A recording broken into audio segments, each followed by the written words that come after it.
Our gospel reading this morning comes to us from the book of Matthew, chapter 25, verses 14 through 30. This is a Thanksgiving story. For it will be as when a man going on a journey called his servants and entrusted to them his property. This is Jesus telling a parable of what heaven will be like. It's going to be like a man going on a journey when he called his servants and entrusted to them his property. To one he gave 5 talents, and to another he gave 2 talents, and to another he gave 1 talent. And then he went away.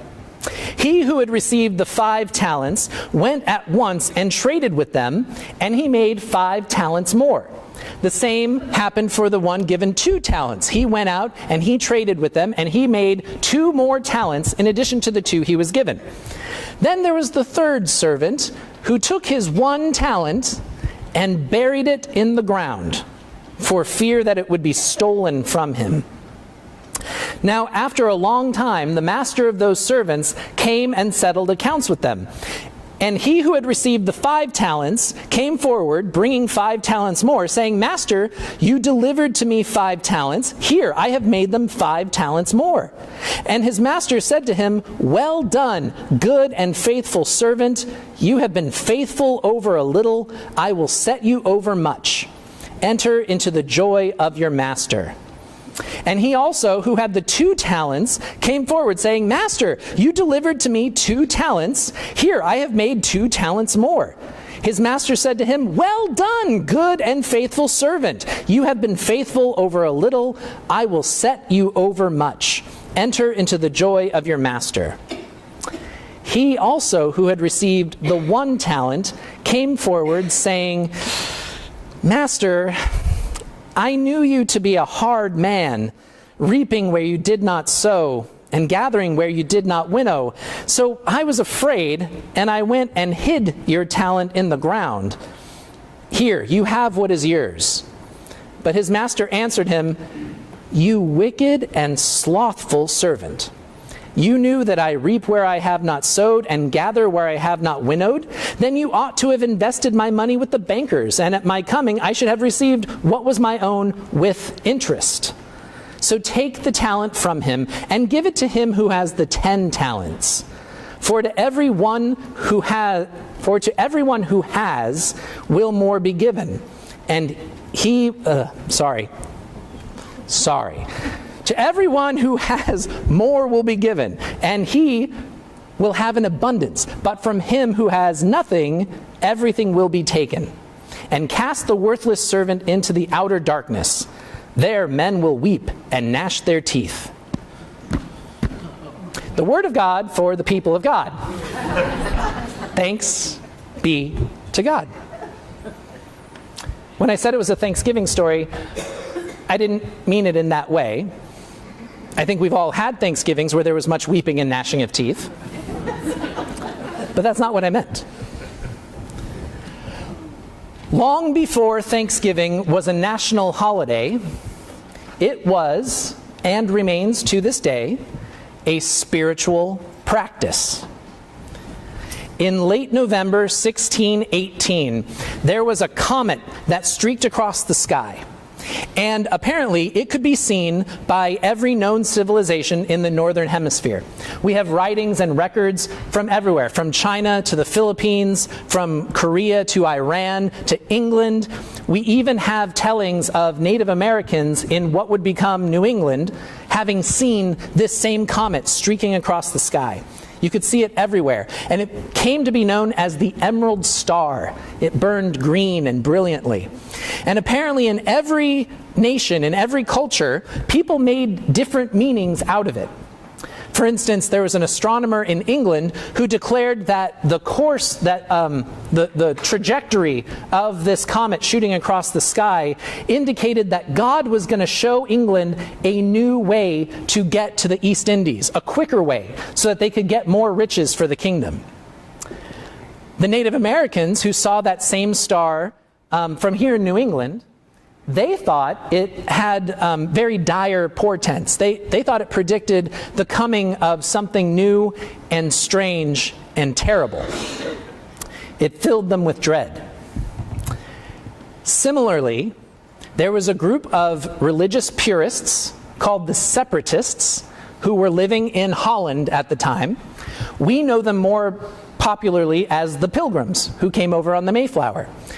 But they were living in Holland, and when they saw this same comet streaking through the sky, they became convinced that it was the end times.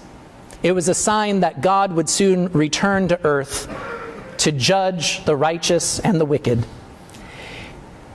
And it was one of the many factors that pushed them to get out of Europe as quickly as possible, because they were convinced that the sins of the Catholic Church and the Church of England were going to cause God to be wrathful and judgmental of the entire continent. They wanted to get out as quick as they could to sail to the New World, where they would live the way they knew God wanted them to.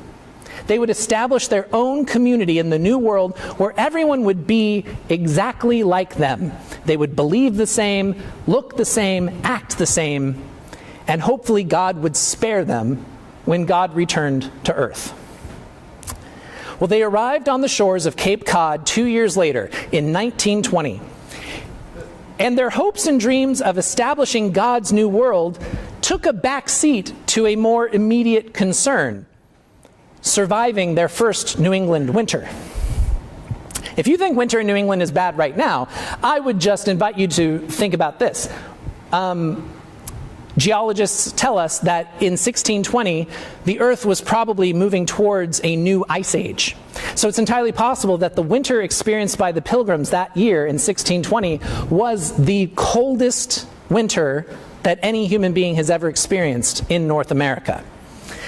Almost half of their entire population died in the first few months, and the survivors quickly did things that they never thought they would do.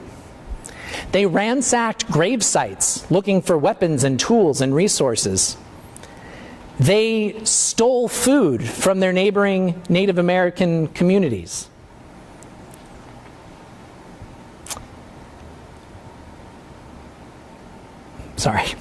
While they never wavered in their faith, their concept of what it meant to be God's people in this place evolved rather rapidly.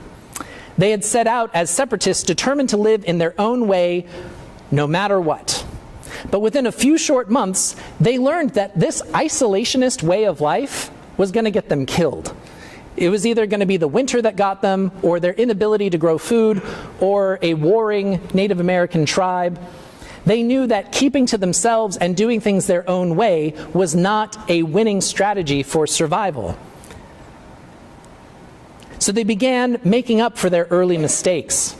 They began replacing what was stolen and giving away out of their own stores things that were precious to them, beans that they didn't have enough of, and various other things that they brought with them that they were quickly running out of now that they were off the Mayflower. They established treaties and trade relations with neighboring communities, especially with the Wanapoag people led by Massasoit. By the time they had a harvest festival in the fall of 1921, the Pilgrims were just as shocked as anybody to... I'm saying the wrong dates. I could not figure out why you were laughing. I could not figure it out to save my life. Okay, so this didn't happen in the 1900s. Guys, guess what? It happened in the 1600s. It's 300 years different. In 1621, no one was as surprised as the Pilgrims were when they celebrated their first harvest festival by welcoming over more than 100 people from the Wanapoag tribe to eat with them, to share in this meal. What was served there were the crops that the Pilgrims themselves had harvested, which the Native American community did teach them to grow. They also went hunting and caught all kinds of different birds to serve at this feast. The Wanapoags brought with them 4 deer that were freshly killed and prepared, along with a bunch of other dishes that were from the native peoples. We have this image of the first Thanksgiving being solemn and quiet. There's actually a lot of paintings and illustrations of, all the pilgrims sitting around a big table with freshly pressed white linen tablecloths, and the Native Americans are sitting off to the side. It wasn't like that at all. For one thing, the Native Americans outnumbered the pilgrims 2-1. So it very quickly became much more of a native feast. They were celebrating a good harvest and celebrating the unlikely friendship they have discovered between their two communities. I will be the first one to call out white privilege and the history of white supremacy and genocide that has happened in this country. But for all that truth, it is also true that on this particular day, in this particular moment, this was a family.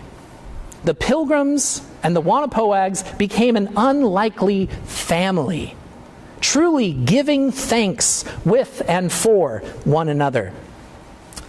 The first Thanksgiving is the story of how giving thanks transforms our lives and our world.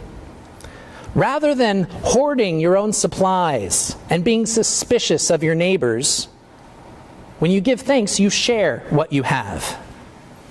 Rather than going to war with strangers or letting some misunderstanding or miscommunication drive you to the brink, when you give thanks, strangers become neighbors, and enemies can become family. Rather than clinging to your own way of life and your privately held beliefs, giving thanks actually forces us to stretch outside of our comfort zone, simply to have the opportunity to celebrate with someone who is different than ourselves. I know many families have different Thanksgiving traditions, but one of the most common ones I've seen is the tradition on Thanksgiving Day of sitting around the table and everyone taking turns saying something that they are thankful for. There's nothing wrong with this tradition. It's a perfectly fine tradition. It just isn't quite in line with the tradition of giving thanks. Saying what you are thankful for is kind of a passive activity. At best, it can make us pretty content with our current circumstances. But what the Pilgrims and the Wannapoags together show us is that the act of giving thanks means transforming our current circumstances. Not just being content with something, but truly seeing everything as a gift from God. Giving thanks is an active thing. It has real repercussions in our world. Jesus' teaching today is a Thanksgiving story specifically because of this. It highlights the difference between these two servants who were given a lot and then made more out of what they had been given, versus this third one who is so trapped in the world of scarcity. This person's mind is so caught up with what they don't have, with what they haven't been given, that all they can think to do with what they have is bury it in the ground, where it won't do anyone any good. Oh, I only have this one talent. Master must not like me as much as he likes other people. And what if I lose the little bit that I've been given? What happens if the master comes back and finds me empty-handed, with nothing to show for my pitiful life? I better bury it where only I know how to find it, so that no one will steal what little I have. Friends, giving thanks transforms our thinking. It allows us to not be captured by scarcity, by this idea that we are too little or have too little, or that we aren't worthy, or that other people have it so much better than us. Giving thanks for what is immediately transforms our one little talent into a whole host of good harvest and abundance. That word talent in the story, it's talking about money. A talent is probably equal to like a year's wage in ancient Israel. But it is literally the word that we use in our common vernacular now to mean a skill or a gift. This is a story that declares God has given us everything that is ours. Every skill, every talent, every gift, every dime. It all comes from God. And all God wants us to do is give thanks for what we have, to grow it, to make more, to share with others. Giving thanks is a spiritual practice that immediately transforms scarcity into abundance. Our anxiety about the future is turned into a celebration of this current moment. Imperfections are transformed into beauty marks. Strangers and enemies are turned into neighbors and family. Too little becomes just enough. Every year, but especially this past year, our culture declares that it is difficult to go home for Thanksgiving and all but impossible to have a good time with your family.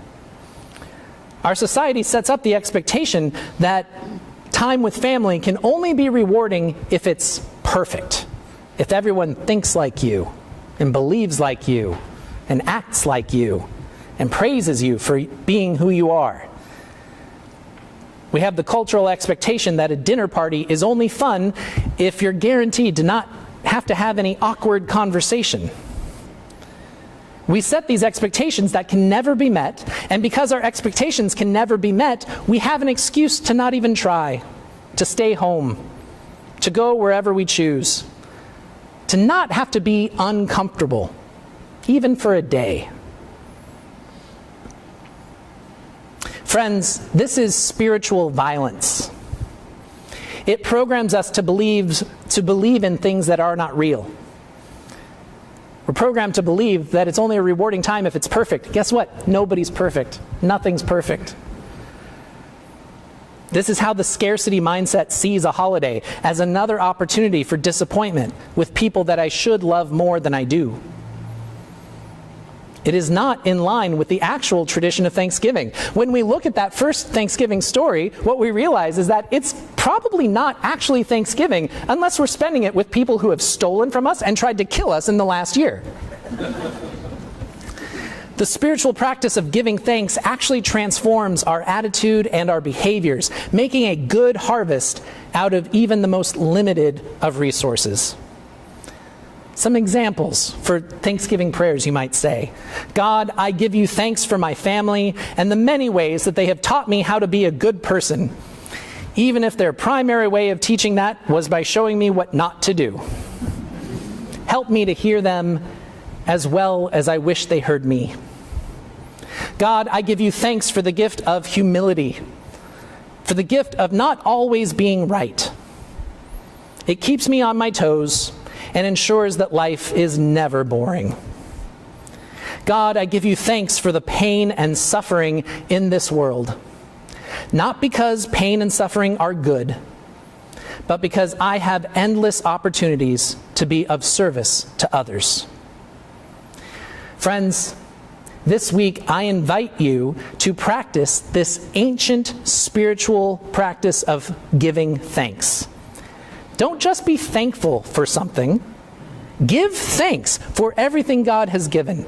Don't just try to find a silver lining in the cloud. Be grateful and thankful for the cloud itself. It is the easiest and quickest practice for transforming life's imperfections into bountiful harvests of abundance. I don't have a way of ending this sermon. It's very imperfect. I might have rambled for a little while. And you know what? I give thanks for a community that does not expect me to be perfect, that allows me to fall short, and is interested in journeying with me and learning from life's imperfections. Friends, I wish you nothing but the happiest of Thanksgivings this week.